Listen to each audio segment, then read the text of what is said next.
тэмы яшчэ ў 3 пасажыраў круізнага лайнера МВ «Гондиус» знайшлі хантавірус. Чарговымі ахвярамі яго сталі грамадзяне Францыі і США. У іх сімптомы захворвання праявіліся ўжо пасля эвакуацыі з лайнера па дарозе дадому. Цяпер яны шпіталізаваныя. Пад карантин у сувязі з падазрэннем на хантавірус трапіў і адзін грамадзянин Польшчы.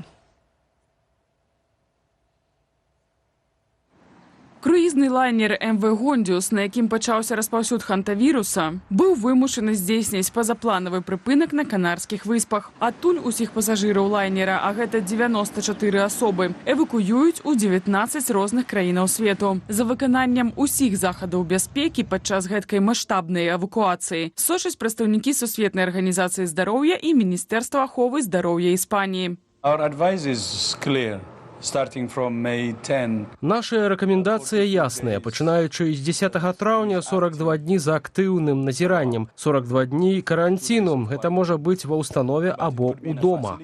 34 члени екіпажу застаюцца на борце. Пасля сканчэння эвакуацыі пасажыраў да запраўкі судна і папаўнення запасаў яны скіруюцца далей у Нідерланды. Нулявым пацыентам падчас гэткай успышкі хантавіруса стаў арнітолог з Нідерландаў Леос Хілперурда. Ён і яго жонка Мір'ям былі сярод пасажыраў круізнага лайнера МВ «Гондиус». Яны памерлі ў красавіку. Мяркуецца, што яны падчапілі смяротны вірус на гарадской звалцы ў аргентынскай Ушуаі, дзе вялі фота палявання на рэдкую птушку. Мацней за ўсё хантавірус паражае сэрца і лёгкія. У хворых можа развіцца стан падобны да цяжкай пнеўманіі. Лёгкія пачынаюць запаўняцца вадкасцю. І адбывацца гэта можа вельмі хутка. У нас няма спецыяльнага супрацьвіруснага прэпарату, таму лячэнне ў асноўным зводзіцца да падтрымальнай тэрапіі. Упершыню ж хантавірус зафіксавалі ў 1970-е гады ў паўднёвай Карэі. Яго разносяць распаўсюджаныя ў джунглях цэнтральнай і паўднёвай Амерыкі доўгахвостыя рысавыя хамякі. Раней у Аргентыне ўжо фіксавалася ўспышка хантавіруса. У 2018 годзе на яго захварэлі 34 асобы і 11 загінулі. Ну што ж, ужо цяпер з намі на відэасувязі Сергей Бесараб, навуковец, хімік, даследчык катастрафічных рызыкаў. Сергей, вітаем вас. Прывітанне, гаспадарства. Чуеце, выдатна. Сергей, абяцалі мы нашым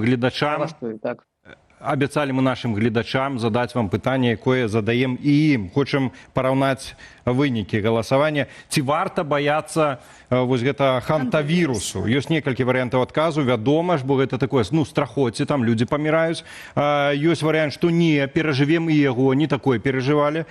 Ёсць варыянт, трэба не баяцца, а пільнавацца, і варыянт мне ўсё роўна. Апошні мы хіба што адкінем, а з астатніх трох што вам бліжэйшае? Ну, глядзіце, мне не асабліва падабаецца тое, што хантавірус андаў параўноўваюць з ковідом-19. Да? Гэта дакладна не новы ковід. І тут я спецыяльна удакладняю пра штамы, бо звычайнае мноства коронавірусаў гэта тыя самыя прывычныя ўсім ОРЗ, ОРВІ сезонныя. Да? А звычайныя хантавірусы гэта класічныя заанозы, якія выключна рэдка патрапляюць да людзей. Але ж глядзіце, зараз, калі мы паглядзім у межах аднаго пацыента, то ведаеце, ковід-19 гэта дзіцячая пясочніца ў параўнанні з хантавірусам андаў. Таму што, па-першае, напрыклад, лятальнасць ковід-19 гэта пара адсоткаў. Шмат хто пераносіць агулам без сімптома. Захворванне цягнецца тыднямі, паступова, ёсць час на ШВЛ і перабор усіх магчымых лекаў. А хантавірус андаў гэта летальнасць да 50%.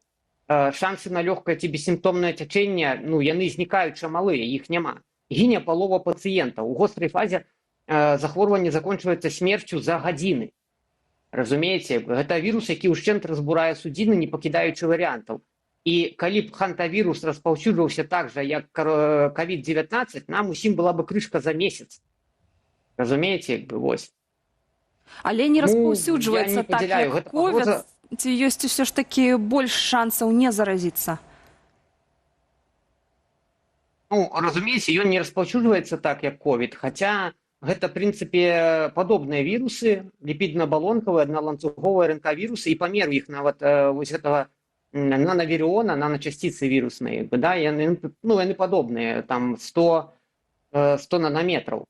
Вось, але пры гэтым Разумееце, як бы вось хантавірус андаў, у яго ж летальнасць дасягае каля 40%. І па ступені цяжкасці для асобнага пацыента і летальнасці анды можна параўнаць з вірусам, з гемарагічнымі ліхаманкамі, напрыклад, з вось гэтым медыйным вірусам Эболы ці Марбургам. І агульна для ўсіх захворванняў гэта надзвычай такі жорсткі, абсалютна руйнавальны для чалавека працэс захворвання з высокай смертнасцю.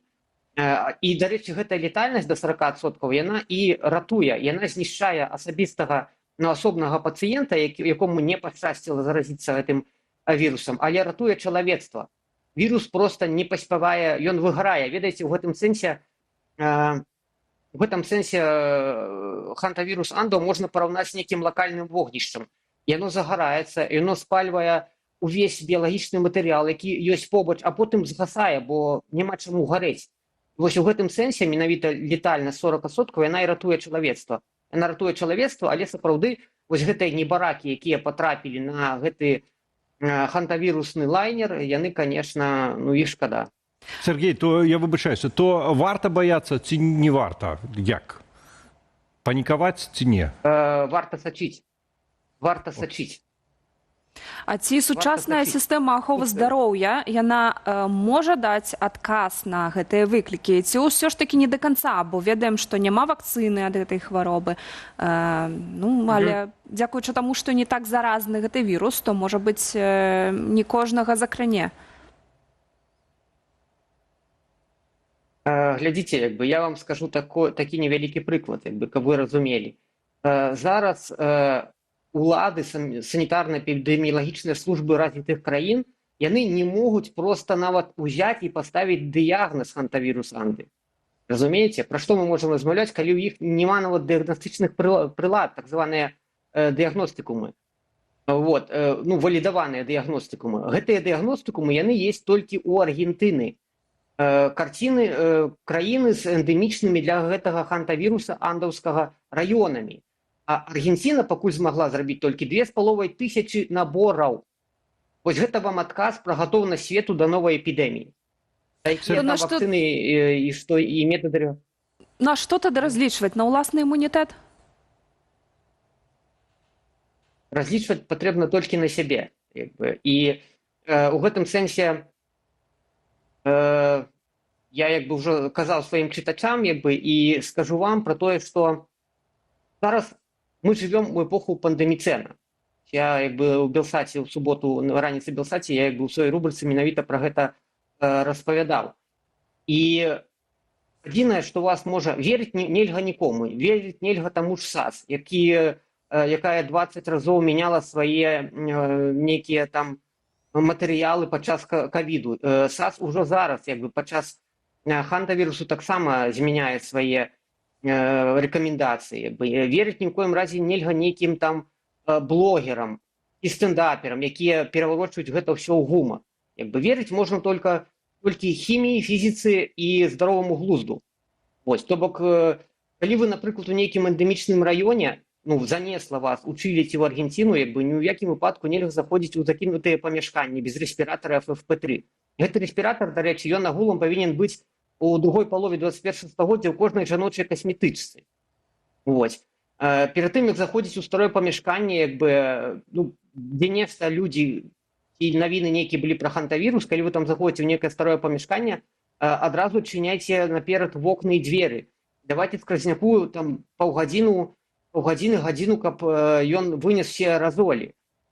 Калі вы бачылі нейкі памёт грызуноў ці сумнёўнае смецце, ні ў якім выпадку ніякіх венікаў ці пыласосаў. Заліваеце гэта ўсё акісляльнікамі, гіпахларытам ці перакісу вадароду. І толькі праз 20 хвілін вы можаце вільготнай сурветкай у пальчатках абавязкова гэта ўсё сабраць і абавязкова спаліць эту сурветку. Калі, не дай бог, нейкія хворыя, то тут трэба памятаць, што кожны чалавек з дыягназам хантавірус анды, ён павінен быць максімальна жорсткім каранціне, як у тым фільме пра штам Андрамеды. То бок, зафіксаваныя раней успышкі хантавіруса ў андах, яны цалкам зачыняліся каранціннымі мерамі. То бок, хутчэй за ўсё, гэтак жа будзе і ў выпадку успышкі на ледаколе. Я так лічу.